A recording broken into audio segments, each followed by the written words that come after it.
Assalamualaikum warahmatullahi wabarakatuh. Jumpa lagi dengan saya di Raudan Channel yang mengungkap rahasia dan fakta di balik sejarah. Dalam kesempatan kali ini kita akan membahas Perang Badar. Topik kali ini sangat menarik karena ini adalah perang pertama bagi umat Islam setelah sekian lama diam didolimi kaum kafir Quraisy. Menariknya, umat Islam menang padahal jumlah pasukannya sedikit. Menariknya lagi, bagaimana bisa pemimpin kafir Quraisy Abu Jahal yang selama ini ditakuti itu tewas di tangan bocah Ansor berusia 15 tahunan. Tokoh sekaliber Umayyah bin Khalaf juga tewas di tangan mantan budaknya sendiri, Bilal bin Rabah. Bagaimana itu bisa terjadi? Ingin tahu? Yuk kita membahasnya. Sebagaimana ditulis dalam buku Sejarah Islam karya Ahmad Al-Usairi disebutkan bahwa selama Rasulullah SAW hidup, terjadi 27 peperangan. Dari peristiwa itu, 9 diantaranya dipimpin langsung oleh Sayyidina Muhammad SAW. Bagi Nabi, perang merupakan jalan terakhir setelah sekian lama didolimi oleh kaum kafir. Bayangkan, Nabi dan sahabatnya terus diam meski didolimi sekian tahun lamanya di Mekah, dan baru melakukan perlawanan di tahun kedua Hijriyah setelah Nabi dan sahabatnya hijrah ke Madinah. Itu pun setelah turun wahyu Quran surat Al-Baqarah ayat 190 dan At-Taubah ayat 36 yang memerintahkan perang terhadap mereka yang memerangi umat Islam. وَقَاتِلُوا فِي سَبِيلِ اللَّهِ الَّذِينَ يُقَاتِلُونَكُمْ وَلَا تَعْتَدُوا إِنَّ اللَّهَ لَا يُحِبُّ الْمُعْتَدِينَ. Dan terjadilah Perang Badar, perang pertama bagi umat Islam melawan kaum kafir Quraisy. Perang dahsyat itu terjadi di bulan Ramadan, tanggal 17 Ramadan tahun 2 Hijriah. Dan Perang Badar itu sendiri terjadi merupakan puncak dari rentetan panjang peristiwa hijrah ke Madinah. Mengingat setelah tiba di Madinah, umat Islam ingin membuat perhitungan dengan kaum kafir Quraisy. Apalagi kaum kafir Quraisy setiap kali berdagang ke negeri Syam pasti melewati Madinah. Mengingat posisi Madinah berada di antara Mekah dan Syam. Posisi itu dimanfaatkan betul oleh Rasulullah dan sahabatnya untuk mencegat kafilah dagang Quraisy yang membawa kekayaan besar hasil perdagangan di Syam. Tujuan utamanya adalah meminta kembali harta kaum muslimin yang menjadi haknya karena dahulu dirampas oleh kaum kafir Quraisy saat kaum muslimin hijrah dari Mekah ke Madinah. Aksi penghadangan dilakukan sejak tahun pertama di Madinah tahun 1 Hijriah sebelum terjadi Perang Badar di tahun kedua Hijriah. Nabi mengutus pamannya, Hamzah bin Abdul Muthalib memimpin 30 pasukan melakukan penghadangan. Namun dalam penghadangan pertama tidak terjadi peperangan. Lalu baginda Nabi mengutus pasukan kecil di bawah pimpinan Ubaidillah bin Jarrah, disusul pasukan kecil di bawah pimpinan Sa'ad bin Abi Waqqas. Namun mereka lagi-lagi tidak menemukan rombongan dagang kaum kafir Quraisy yang lewat. Dan baru memasuki tahun kedua Hijriah, Rasulullah SAW turut keluar ikut melakukan penghadangan di wilayah Abwa, dilanjut di wilayah Bud, Wadan, dan Ashirah. Namun tidak bisa menangkap rombongan dagang Quraisy, meski sempat terjadi aksi kejar-kejaran. Nah, tidak lama dari itu terdengar kabar lagi kalau kafilah Abu Sufyan berjumlah besar melakukan perjalanan pulang dari berdagang di Syam. Rasulullah lalu mengutus Tolha bin Ubaidillah dan Sa'id bin Ziyad berangkat ke arah utara Madinah melakukan penyelidikan terhadap mereka. Dan diketahui kafilah pimpinan Abu Sufyan memang tengah melakukan perjalanan pulang dari Syam membawa barang dagangan berlimpah diangkut 1000 unta. Itu merupakan harta benda dagang titipan milik orang-orang kafir Quraisy yang sebagian merupakan harta benda milik kaum muhajirin yang dulu dirampas. Umat Islam ingin meminta harta benda yang menjadi haknya dikembalikan karena dulu dirampas oleh kaum kafir Quraisy. Namun rupanya Abu Sufyan yang ketakutan itu mengirim utusan meminta bantuan kepada kaum kafir Quraisy di Mekah. Sambil meminta bantuan, Abu Sufyan juga mengutus mata-mata di jalur-jalur gurun, mengubah rute kafilah melalui pesisir Laut Merah, dan akhirnya berhasil menghindari pasukan Islam. Di Mekah, pemimpin kafir Quraisy Abu Jahal yang marah atas peristiwa itu langsung menghimpun kekuatan mengumpulkan kekuatan raksasa sekitar 1.000 pasukan untuk menyerang umat Islam di Madinah. Mereka berangkat dengan peralatan perang lengkap. Selain tentara pilihan kaum kafir Quraisy diturunkan, sejumlah tokoh dan jawara Quraisy juga ikut diterjunkan memimpin pasukan, termasuk pimpinan Quraisy Abu Jahal. Dalam barisan mereka juga tampak tokoh-tokoh kejam dan bengis lainnya seperti Umayyah bin Khalaf, Utbah bin Rabi'ah, Nadir bin Haris, juga Uqbah bin Abu Mu'id yang dulu pernah menyiksa Rasulullah dan melempari beliau dengan isi perut unta saat sedang sholat. Keberangkatan pasukan raksasa ini dilengkapi dengan 100 ekor kuda perang, 600 baju besi, perisai perang lengkap, dan ratusan ekor unta serta ribuan anak panah dan pedang. Putri Rasulullah, Sayyidah Zainab yang masih tinggal di Mekah bersama suaminya Abul As, merasa cemas melihat kekuatan besar yang digalang kaum kafir Quraisy untuk menghancurkan ayahandanya di Madinah. Hati Zainab tambah hancur karena suaminya Abul As ternyata juga ikut berangkat dalam barisan pasukan kafir Quraisy menyerang ayahnya di Madinah. Zainab tidak bisa membayangkan nasib ayahnya. Pagi hari itu, Zainab berdiri menatap pasukan kafir Quraisy bersenjata lengkap berangkat ke Madinah. Dan sejak itu, Zainab sudah tidak mau mendengarkan berita apapun terkait peperangan itu. Karena apapun hasil perang ini, pasti ada dua resiko bagi Zainab, menjadi yatim atau janda. Di Madinah sendiri, kabar keberangkatan pasukan kafir Quraisy dalam jumlah besar 1.000 orang itu tentu membuat situasi tegang dan genting. Apalagi jumlah kaum muslimin kala itu masih sangat sedikit, hanya berkisar 300-an orang. Nabi bermusyawarah dengan para sahabat dan di luar dugaan, para sahabat justru dengan keyakinan tinggi siap menghadapi pasukan kafir Quraisy. Nabi senang melihat sikap para sahabatnya dan berdoa meminta pertolongan kepada Allah Subhanahu wa taala, dan turunlah wahyu Quran surat Ali Imran ayat 125. Bala in tasbiru wa tattaqu wa ya'tukum min fawrihim hadha yumdidkum rabbukum bi 5,000 minal malaikati musawwimin. Yang menarik, sebagaimana ditulis dalam buku Sirah Nabawiyah karya Syekh Safiur Rahman, rencana keberangkatan perang tersebut diikuti dengan kemunculan sejumlah remaja Ansor untuk ikut perang. Bahkan mereka rela mati syahid demi membela agama Allah Subhanahu wa taala. Tentu ini fenomena luar biasa, padahal Rasulullah baru menyebarkan Islam di Madinah sekitar 2 tahunan, namun sudah mampu membangun kepribadian anak muda berkarakter mulia. Namun Rasulullah menolak mereka, kecuali yang tetap ngotot ingin syahid di medan perang dan ikut secara sembunyi-sembunyi. Maka Rasulullah SAW berangkat perang awalnya dengan kekuatan sekitar 320 orang. Dari total pasukan itu, sebanyak 170 orang berasal dari suku Khazraj, 61 orang dari suku Aus, dan sisanya sekitar 89 merupakan orang-orang muhajirin. Sedangkan orang-orang Yahudi yang tinggal di Madinah tidak ada yang ikut meski mereka telah terikat dalam perjanjian piagam Madinah, karena tidak ada kewajiban dalam perjanjian itu mengingat perangnya berada di luar Madinah. Keberangkatan pasukan muslimin terlihat sangat memprihatinkan, mengingat mereka berangkat ke medan perang dengan peralatan seadanya. Kuda pun hanya 2 ekor, seekor milik Zubair bin Awam dan seekor lagi milik Miqdad bin Aswad. Dan unta yang dibawa pun hanya berjumlah 70 ekor, sehingga 1 ekor unta dinaiki 2 hingga 3 orang secara bergantian. Rasulullah sendiri naik unta bersama Ali bin Abi Thalib dan Marsad bin Abu Marsad.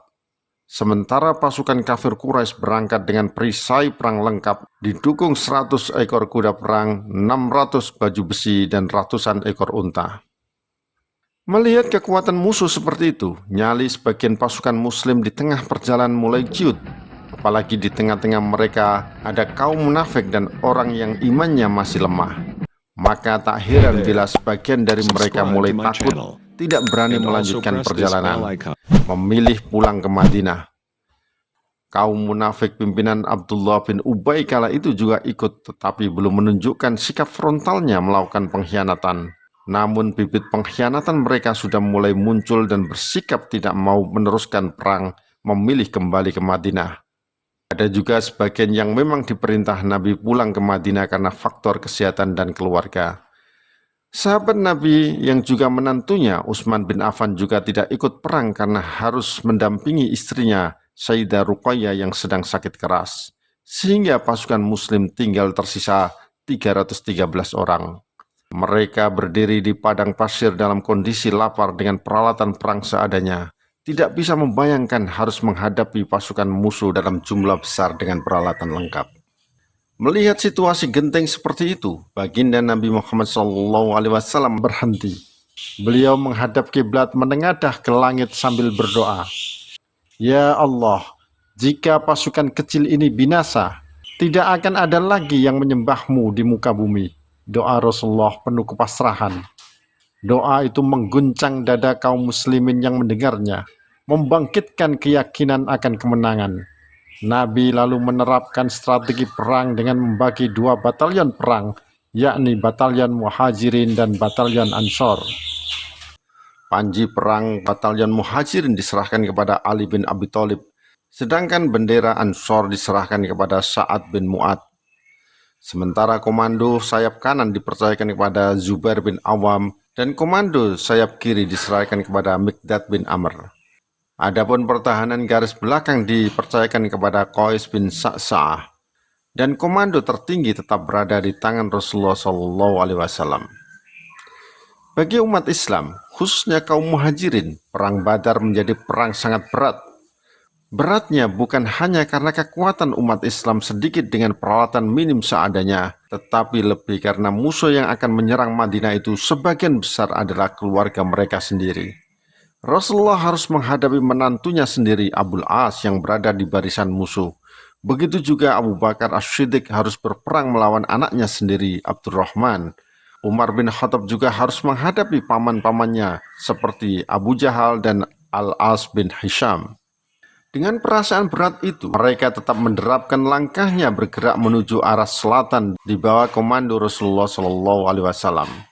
Sementara pasukan raksasa kafir Quraisy merangsek menuju utara mendekati pasukan muslim. Malam itu terjadi hujan deras. Kondisi tersebut membuat derap langkah pasukan Quraisy yang melewati gurun pasir agak terlambat. Kesempatan itu dimanfaatkan pasukan muslim mempercepat derap langkahnya menguasai wilayah yang memiliki sumber air, yakni Badar yang jaraknya sekitar 130 km dari Madinah. Tidak lama, pasukan Quraisy akhirnya juga tiba. Salah satu dari pasukan musuh, Aswad bin Abdul As'ad, yang kehausan setelah perjalanan jauh langsung merangsek mendekati sumber air. Ia menyulut api perang karena ingin merebut sumber mata air yang sudah dikuasai tentara muslim. Namun, paman Rasulullah, Hamzah bin Abdul Muthalib langsung bergerak cepat dengan menebas pedangnya hingga tewas. Tahu temannya tewas, darah pasukan kafir Quraisy memuncak dan ingin segera memulai perang, apalagi mereka merasa percaya diri mengingat jumlahnya lebih banyak. Perang pun tak terhindarkan lagi. Namun sebagaimana tradisi perang, sebelum dimulai didahului dengan duel satu lawan satu terlebih dahulu. Kubu kafir Quraisy mengirim jawara mereka, yakni Utbah bin Rabi'ah, Sa'ibah bin Rabi'ah, dan Walid bin Utbah. Utbah adalah salah satu tokoh Quraisy, ayah dari Hindun, istri Abu Sufyan. Sedangkan Sa'ibah adalah saudara Utbah, juga seorang tokoh Quraisy yang selama ini dikenal sebagai pahlawan tempur kaum kafir Quraisy.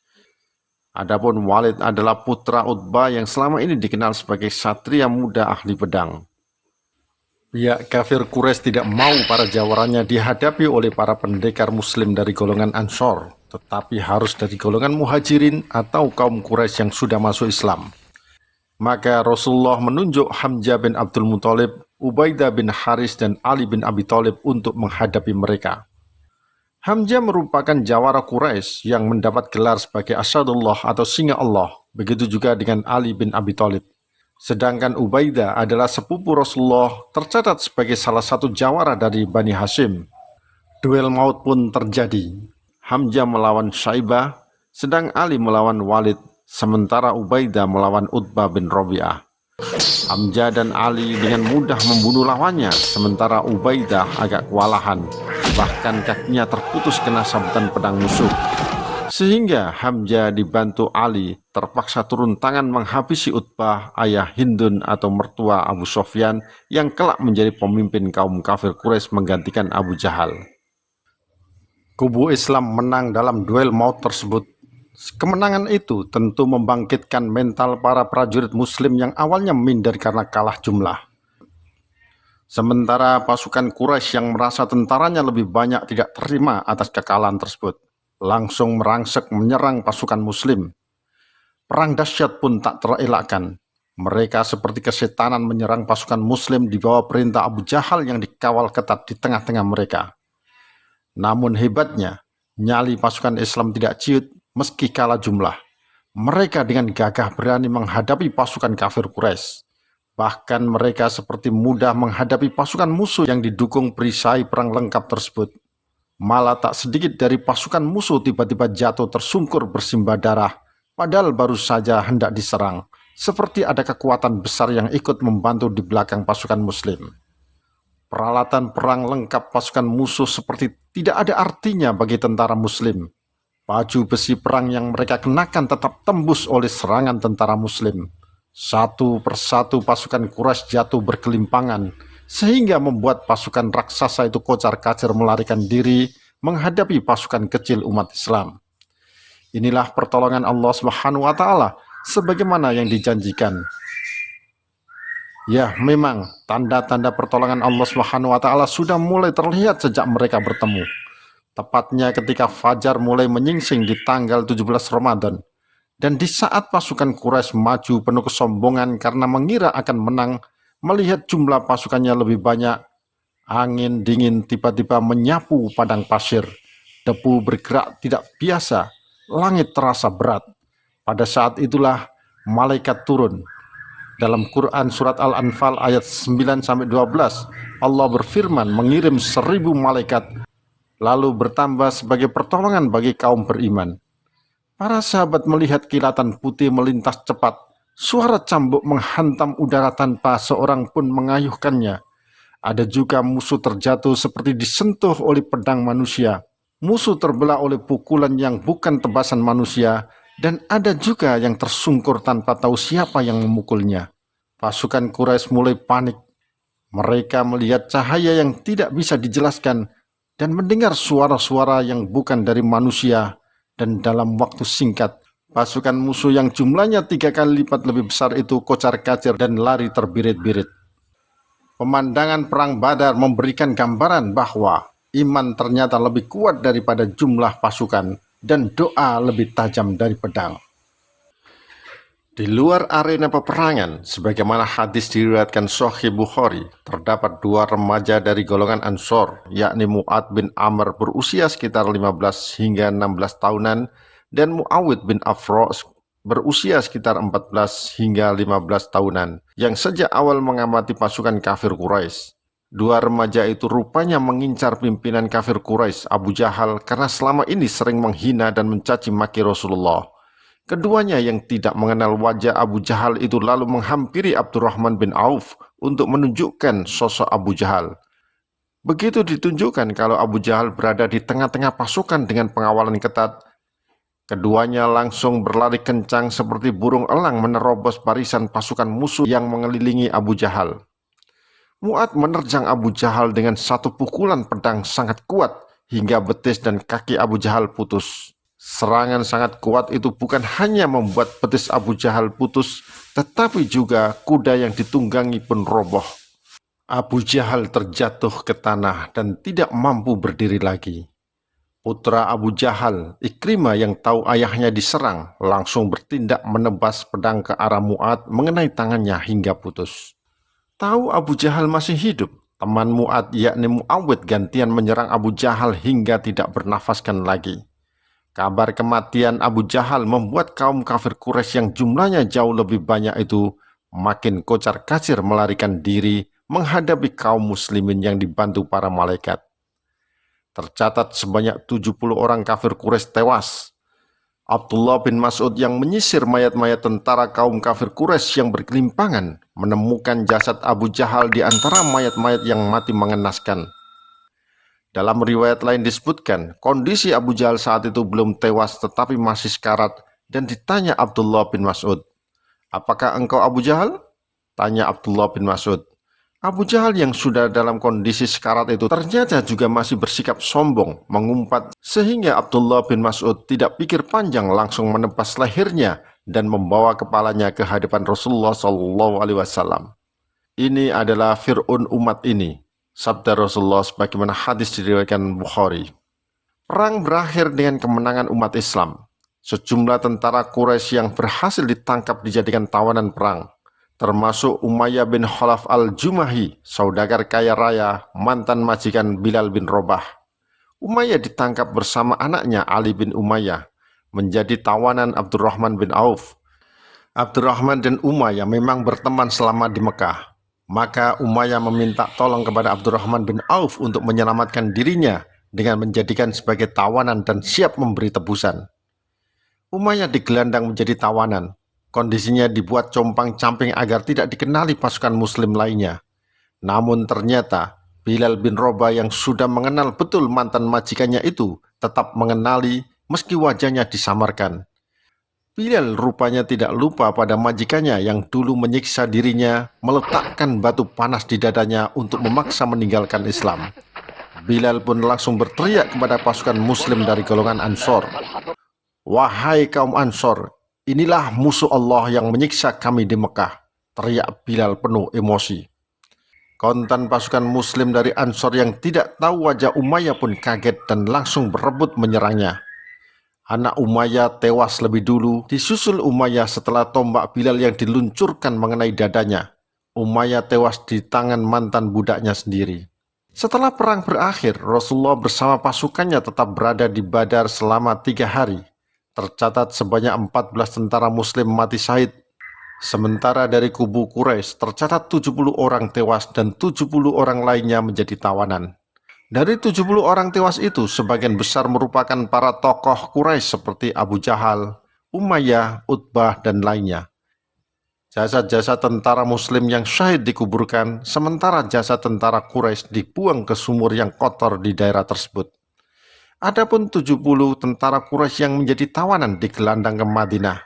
Yang menarik, dari 70 orang tawanan itu, satu di antaranya adalah menantu Rasulullah sendiri, Abul As. Rasulullah SAW bersama pasukannya pulang ke Madinah dengan gagah, penuh kemenangan.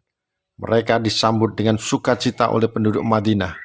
Kemenangan Perang Badar memberikan banyak hikmah luar biasa. Di antaranya adalah bahwa kemenangan yang diperoleh kaum muslimin itu merupakan keajaiban. Bagaimana mungkin pasukan kecil bisa mengalahkan pasukan raksasa kalau bukan karena keajaiban? Dan dalam sejarahnya, keajaiban datang bukan dari menunggu, tetapi dari melangkah dengan getaran yang benar. Hikmah lainnya adalah kemenangan tidak selamanya milik yang kuat. Tidak diukur dari seberapa banyak tentara yang dikerahkan, tetapi kemenangan itu semata-mata merupakan pemberian dan pertolongan dari Allah SWT. Dan itu juga terbukti dalam peperangan yang dijalani umat Islam selanjutnya. Banyak mengalami kemenangan meski jumlah tentaranya kalah banyak. Namun di Perang Hunain, pasukan muslim dalam jumlah besar justru kocar-kacir, tidak berhasil mengalahkan pasukan musuh yang sedikit. Ini memberikan pelajaran berharga bahwa pertolongan Allah SWT baru akan turun bila hambanya memiliki kepasrahan tinggi kepada Allah dan tidak sombong atas kekuatan yang dimiliki, serta mengikuti perintah Rasulullah. Itulah hukum sunnatullah di dunia, bahwa pertolongan atau keajaiban atau apapun namanya akan hinggap pada orang yang memiliki vibrasi dan frekuensi serta energi dengan tingkat kepasrahan yang tinggi pada Allah SWT. Kemenangan dalam perang pertama umat Islam ini bukan hanya menggetarkan kaum Yahudi di Madinah, tetapi juga bagi musuh-musuh Islam di Jazirah Arabia. Dan ini sekaligus menjadi hadiah besar bagi umat Islam di bulan Ramadan, serta menjadi bukti bahwa bulan yang mengharuskan mereka tidak makan dan minum karena puasa tidak menjadi alasan untuk bermalas-malasan. Rasulullah dan para sahabatnya diselimuti kegembiraan luar biasa. Namun sesampai di Madinah, Mereka mendapat kabar duka karena di saat yang sama putri Rasulullah Sayyidah Ruqayyah meninggal dunia di pangkuan suaminya Utsman bin Affan. Begitulah beratnya ujian bagi utusan Allah Subhanahu wa taala selama hidup. Baru saja mendapat kegembiraan kemenangan di perang Badar setelah bertahun-tahun di Mekah penuh dengan air mata. Kini putrinya meninggal dunia. Namun Rasulullah tetap sabar dan tawakal. Bagaimana kisah selanjutnya? Dan bagaimana kisah perang-perang selanjutnya seperti perang Uhud, Khandaq, Khaybar, dan perang lainnya? Insya Allah akan kita bahas pada edisi selanjutnya. Semoga bermanfaat. Wassalamualaikum warahmatullahi wabarakatuh.